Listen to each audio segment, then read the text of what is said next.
yung cash. Isip ko pa rin malaman ang magkatabi. Oh, ang tanging kong hiling kahit sa panaginip na lang. Hi babe, sa wakas, ito na. After 6 years and 10 months of relationship, finally, ikakasal na tayo. Thank you dahil nandyan ka lagi para sa akin. Papasalamat ako sa ama kasi binigyan ako ng isang lalaking mamalin ako ng sobra. Hindi lang ako, pati pamilya ko. Good luck and I love you.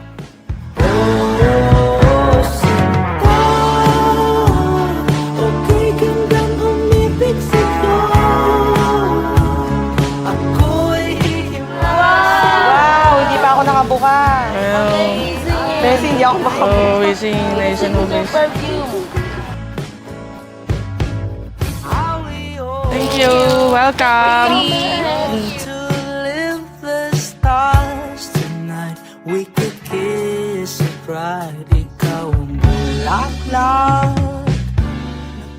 Ayun, sa bagong chapter na ating tatahakin bilang mag-asawa, yun, pinalangin natin sa Ama na patuloy tayong mag-grow sa pagmamahalan, sa pag-iintindihan at malalagpasan din natin lahat ng pagsubok. Yun, sasamahan kita sa hirap at ginhawa. I love you, babe. All the time that you need. Oh, sinta. Okay, gandang umibig sa'yo. Ako'y maghihintay sa'yo pagdating at Pananagutan ninyong mag-asawa na umibig sa Diyos. Hindi kayo-kayo na lang. Pangunahin ang Diyos. Sapagkat nakasulat, at iyong iibigin ang Panginoon mong Diyos ng iyong buong puso at ng iyong buong kaluluwa at ng iyong buong lakas. Buong ingat ninyong isasagawa, ngayon pa tinitiyak na sa atin. Ang inyong pagsasama bilang mag-asawa ay magiging matagumpay.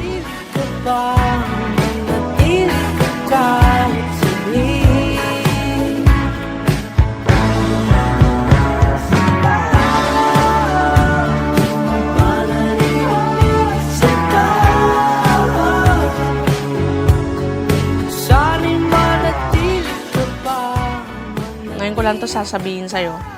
Pasensya na kung lagi akong masungit sa relationship natin. Hindi ako sweet pag nasa harap tayo ng ibang tao. Pero alam ko namang mas kilala mo ako, di ba? Masungit lang ako kapag minsan kasi makulit ka eh. Pero ang mapapromise ko lang sa'yo na kapag mag-asawa na tayo, buong pagkatao ko, buong buhay ko, sa'yo ko lang ibibigay. Basta, huwag ka lang magbabago. Yun lang, mahal na mahal kita.